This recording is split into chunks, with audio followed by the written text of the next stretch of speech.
Wesley Snipes, Stephen Dorff, Blade. Do you remember when Marvel made movies for adults? No multiverse Homer, no emotional support raccoon, no this will matter in phase 14. Just leather, blood, techno, and vampires getting dusted. Yeah, that was Blade. Let's get something straight right now, players. Blade wasn't only a global success, Blade saved Marvel. In 1998, Marvel was broke as a joke.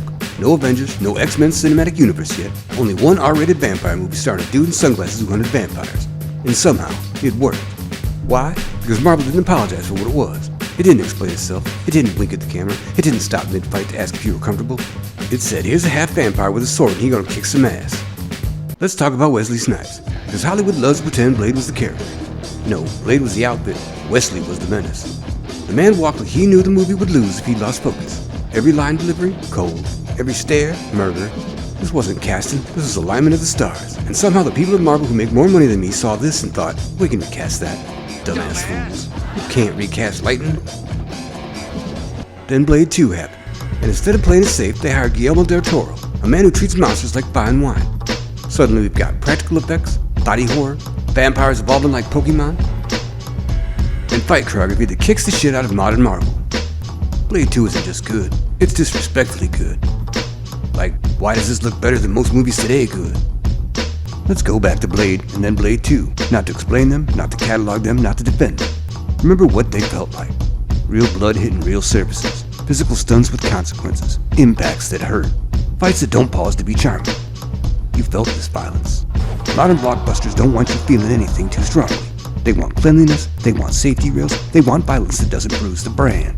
Everything is sanded, everything is safe. Because before the lore, before the discourse, before the excuses, there was a movie that tore this motherfucker up first and asked nothing later.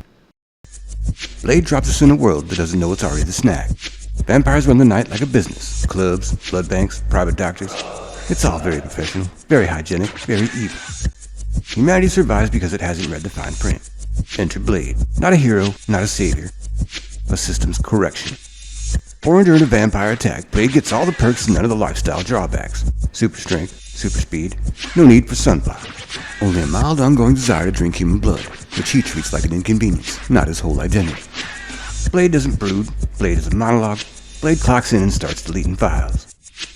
The vampire elite prefer tradition. Capes, elders, rules. Deacon Frost prefers vibes.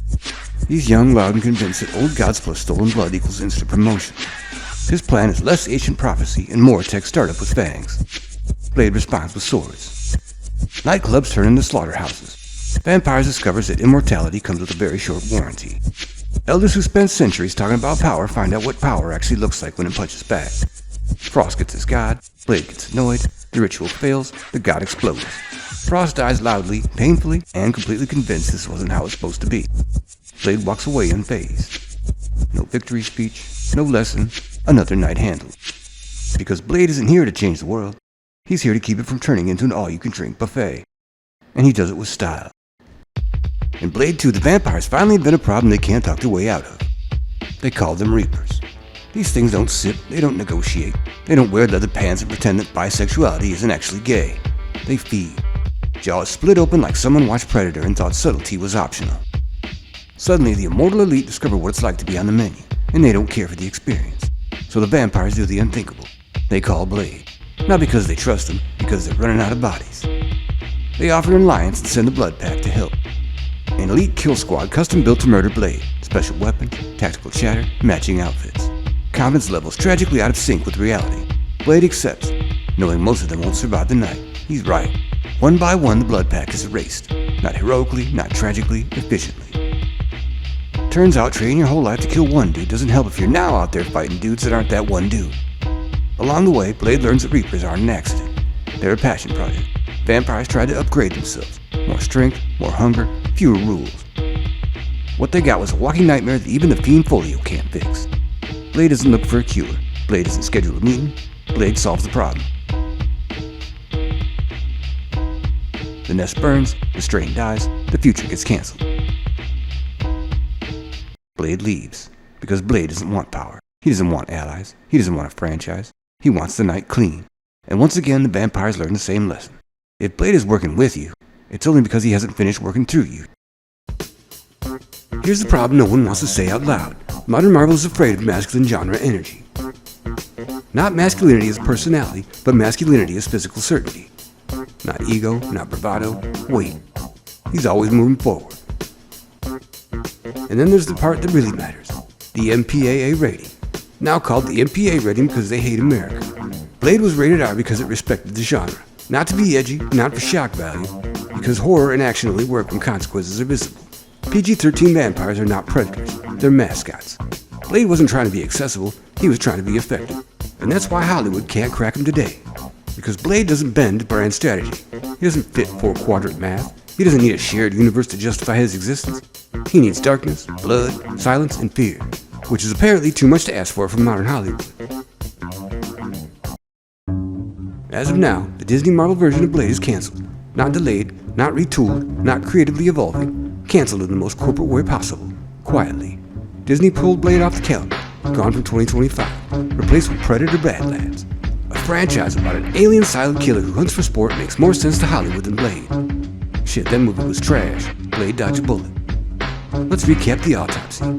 Multiple scripts, multiple rewrites, 2 directors gone. That's not development, that's panic. At one point, Blade wasn't even the main character in his own movie, which is impressive because Blade's entire identity is I don't share the spotlight.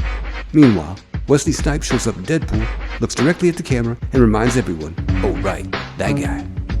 And now the latest word is that Blade won't be a solo film at all. He's been folded into some vague, unconfirmed Midnight Suns project. Translation? They don't trust him to lead. They need a team. They need jokes. They need a safety net. Blade doesn't work with safety nets. And Mahershala Ali? Still technically attached, but after years of delays, rewrites, and creative whiplash, that's not a role, that's a hostage situation. This wasn't Marvel being unlucky. That was Marvel realizing too late that Blade refuses to exist with no edges and no bite. Fuck it, bring Wesley Snipes back. Fuck you. Not as a joke, not as a cameo, not as legacy fan service. Bring him back because he's still intimidating. The audience still believes him. And Blade doesn't need a coming-of-age arc at 60. Blade ages like Raz. Blade didn't fail, Marvel failed Blade.